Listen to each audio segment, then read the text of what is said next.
So this video is titled Proper Trapping Technique. It's kind of a tag on to the last video that I did that talked about the evolution of our business as related to traps. That was kind of the why part and where we got to where we're at. Today we're going to talk a little bit more about the how part. So covered this a little bit in that last video. This was the first Telpex trap that I bought in 2018. I bought I think close to 300 of them in 2018. And I talked about this pretty extensively in the last video, so you can go and look at that. But I learned really fast that considering how weak this trap was, and this is really all you could find at that time, I was going to have to come up with a little different way to set it. And I came up with a way of setting the trap directly within the tunnel versus presetting it and dropping it in the tunnel. And that accommodated and helped the trap trigger and snap a little bit better. So that was the first trap that I used. Very weak spring trap. I still use these traps today, and I'm still fairly successful with them in certain environments. So one of the things that I think trappers focus way too much on is strength of trap, how strong that spring is, and I think that they should be focusing a little bit more on proper trapping techniques. Okay, throwing gadgets on traps like things to stiffen the spring, stuff like that. Focus on the technique and you'll be just fine. So we're going to talk a little bit about the MoleSlayer, our trap today. And want to talk, I kind of covered this again in the last video, but our trapping environment. If we split our service area into three sections from north to south, north is very sandy, loose soil.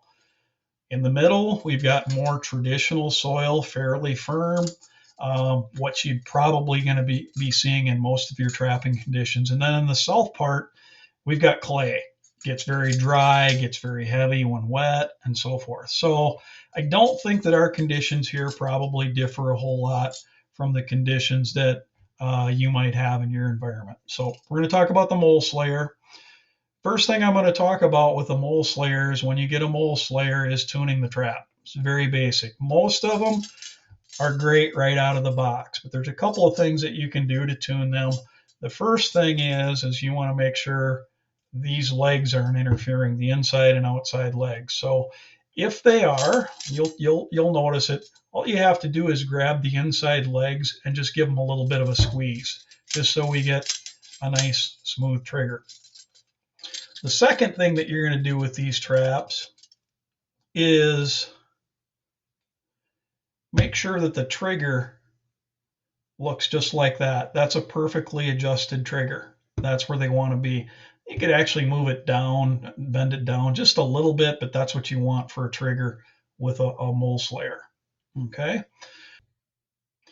The MoleSlayer is about 3 inches wide at its widest point, which is right here on the outside of the trap jaws. It's about 4 inches long. It's virtually identical to an original Telpex. The original Telpex was made in the Netherlands. The original Telpex is used fairly widely in Europe, where they have a slightly larger mole, slightly more powerful mole than our Eastern mole, which is the most common mole that's found in the US. You'll notice the curvature to the leg. We're going to talk a little bit about that later in this video, but very common, somewhat similar to what you would see in a Victor out of sight. Victor out of sight has a curve to its leg too. We'll talk about why that's somewhat important. So digging into proper setting technique, we're going to use some diagrams to help us illustrate the proper way to place this particular trap. So we're going to look at everything from a top-down standpoint, as if we were looking straight down at the trap, and we're really going to focus on excavation, which is probably one of the most important aspects of proper setting technique. So we have two scenarios here. Okay, we have the scenario on the left that's light to moderately firm soil conditions. These are typical soil conditions that I think most of us are going to experience. Okay. Then we have a scenario on the right, which I will call super hard, dry, dried out clay. It's like concrete. We run across it from time to time, but it's not something we usually see on a day-to-day basis.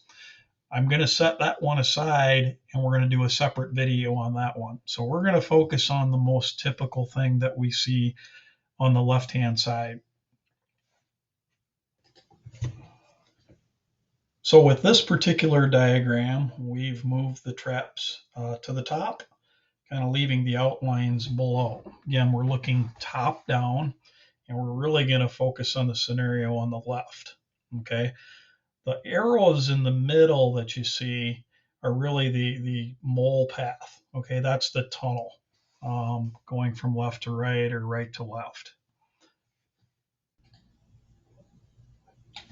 So this particular diagram, it's not drawn to scale, but the length is about 4 inches, which is the length of the trap, and the width is about 3 inches, which is the width of the trap to its widest point, which is that outside curve on the trap leg. You'll also see some dotted lines. Those dotted lines from the inside out on both sides represent the length from the inside of the lower portion of the trap jaw to the outside edge again of the trap leg. That measurement is a solid 3/8 of an inch long. So this diagram focuses on excavation length. I'm not that concerned about excavation length, but remember the length here is about the same length as the trap, or 4 inches. It's okay to move that outside edge on either the right side or the left side, or even both, in just a little bit. Okay, you can wedge that trap in and the soil is going to give enough that that trap will fit just fine in that particular excavation, and it'll actually create a little bit tighter environment for the trap. So it's okay to move the excavation point in a little bit on either side. So excavation width, this is where we're really going to focus our attention to. Okay, the orange arrows represent the outside edge, the furthest outside edge of the curved portion of the trap leg. Okay, the red arrows indicate how wide the trap leg is.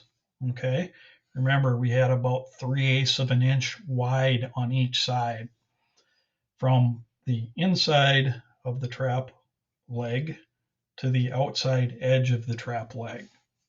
Okay, and then the green area is where we're going to excavate. That's our excavation width. Remember, the arrows on the right side and the left side are the path of the mole or the tunnel. So this is going to hopefully pull it all together. Okay, this is kind of looking at things from the side now.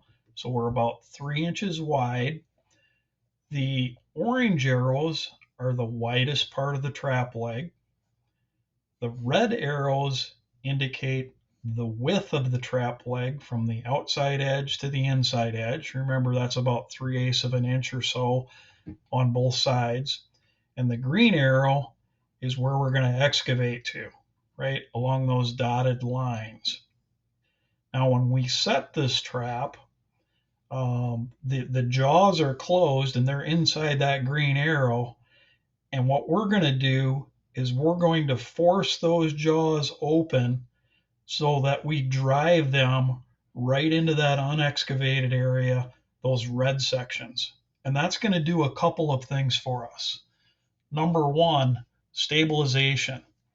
It's going to lock that trap firmly in place, kind of preventing any vertical and horizontal movement when the mole traverses through the tunnel.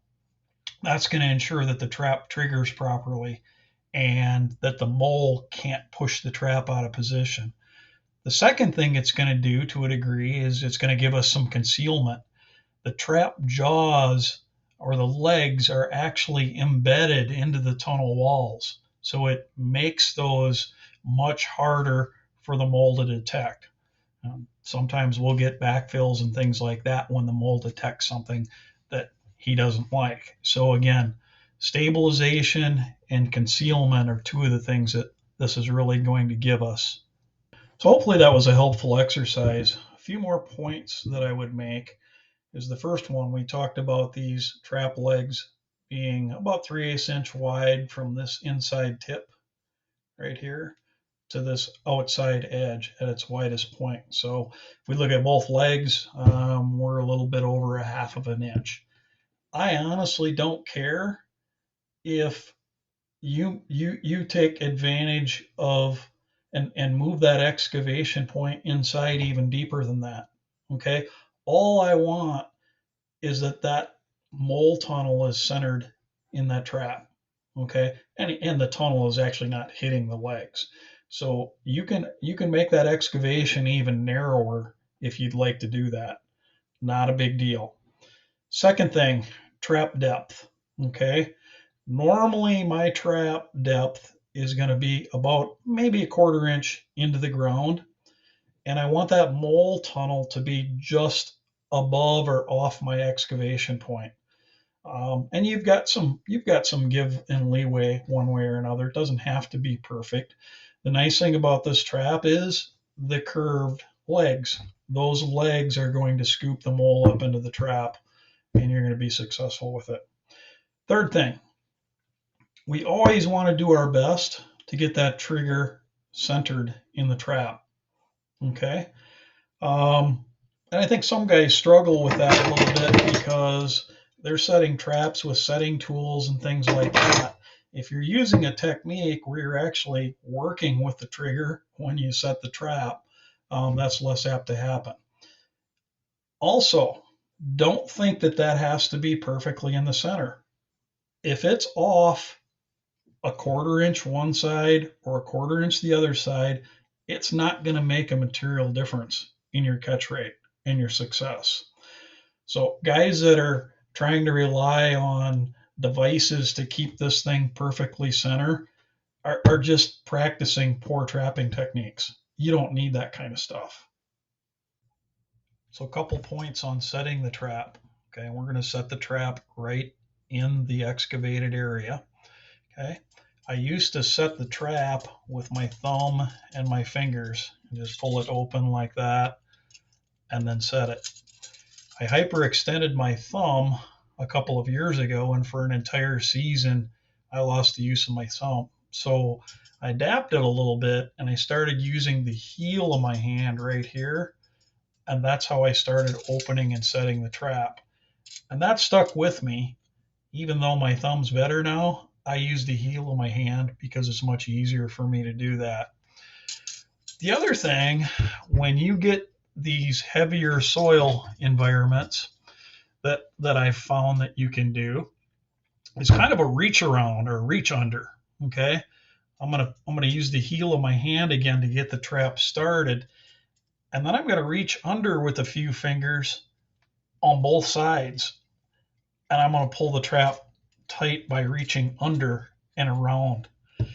That gives you an enormous amount of leverage if you're setting this trap and the walls of the excavated area are fairly firm. And you can really crank those trap jaws back into the walls by reaching under. So just a couple of thoughts on actually opening and setting the traps. The other thing that I will often do, depending on the situation, is I'll work the jaws open and close several times as I'm setting them, just to free up and clear up any debris that might be there. In particular, if I'm dealing in rocky sets or sets in ornamental areas where there's mulch, moving those jaws just to kind of clear that stuff out of the way is pretty beneficial. So one of the things I forgot to talk about is once we get that trap placed and we get that trap set, what do we do next? We're going to cover that trap with as fine a soil as we find. A lot of times when I do my excavation, I've got a little soil set aside and I'll just drop it right into the tunnel. Soil should be up at least to the spring. It can go all the way to the top of the trap if it needs to, but in a shallow set situation, it can go up to the spring. You just want to make sure that there's no light or no air going into that mole's tunnel, and that's a really important aspect of trapping moles. Moles do not like light and they do not like air. Topic of bridging. Okay. Bridging is the process of putting a heap of soil underneath that trap pan. So one of the things that I do is, if you look at my index finger to my thumb, that's about 6 inches. Okay. So when I excavate that tunnel, my index finger will go into the ceiling of the mole tunnel, and I'll put that finger in there about, maybe an inch, inch and a half, and I'll drag it out to the center of the trap. Sometimes I can get my thumb in the left side and do the same thing, or I'll just flip my finger around and do the same thing. And I'll drag any dirt inside that tunnel to the center of the trap. That's my bridge material if I need bridge material. If I don't get anything, maybe there's some dirt in the excavation that I can drag there, and maybe there just isn't any. If I don't have any bridging material, I don't put anything there. That mole is going to go through, and he's still going to hit that trigger whether there's dirt there or not. I prefer to put bridging material there, but again, don't always do it. As far as cleaning out tunnels, said I use my fingers. I have never owned a tunnel clean out tool, a spoon, anything like that. Never used it. We catch somewhere in the neighborhood of 2,500 moles in a season. So I personally don't really feel that it's needed in 98% of the cases. Maybe it has something to do with my finger sizes. My fingers are relatively small. I guess if you have a bigger finger and you can't get it into that tunnel, then maybe a clean out tool makes sense for you. But again, in our case, I've never really found the need. A couple of things on trap strength. At the beginning of the video, we talked about this trap, first one I ever used. I can still catch moles with this trap in just about any environment that I'm in if I want to. I still prefer something with a much more adequate spring. Okay. The spring is very adequate. I don't need to fumble around with setting tools. You saw me set the trap by hand.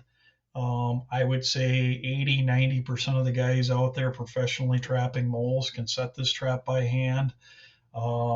Maybe that percentage is a little bit lower if you're a homeowner, but very adequate spring.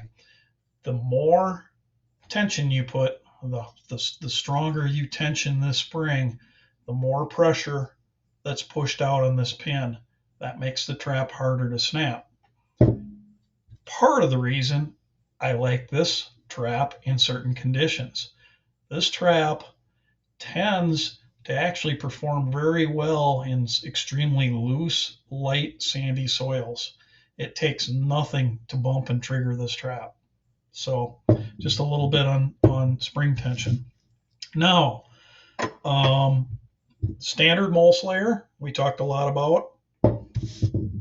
We do have a trap with integrated setting handles. Okay, got handles. So if you have weaker hands, you don't have the strength to set the trap by hand, you can use the setting handles. They give you a tremendous amount of leverage to set the trap. Setting handles are also kind of nice if you're doing deeper sets. Remember, the technique with the trap is to set it within the tunnel. The deeper you go down, the less leverage you have on the trap jaws, unless you decide to excavate, way around the trap. So if you've got a tight excavation, the deeper you go, the harder it is to set that trap. You can set these traps deep. You've got almost 4.5 inches of the setting handle where you can go that much deeper with the trap. So it makes it really easy to set these traps in deeper environments. Also nice around fences, foundations. Again, typically those are areas where you're going to be setting the trap a little bit deeper. The other thing that I found with these traps is kind of nice is that you can see whether they're triggered from a long ways away. I actually have some commercial accounts where I drive parking lots, and I don't even necessarily need to get out of the car. Now, that's probably poor practice. You should get out of the car and check traps all the time. But if I'm in a hurry and I want to do a quick trap check at those places, I can typically see these traps 30, 40 feet away, whether or not they're snapped or not. So, another reason you might want to have a trap like that with integrated setting handles. So we covered a lot of ground today, and I wanted to thank you for your time. Hope you found this was a valuable session. Wanted to make a point that I'm always willing to help, whether you're a professional mole trapper or whether you're a homeowner.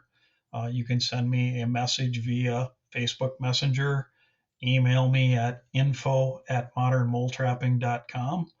As I said, always happy to help talk about trapping technique. If you're a business owner, love talking about the business side of the equation. So, any questions in terms of how to run or operate a business, and also any of the back office technology. So, how do you manage your customer base? How do you invoice? How do you market and sell? So, always happy to help with any of those topics. Again, thank you and hope you have a nice evening or a nice day.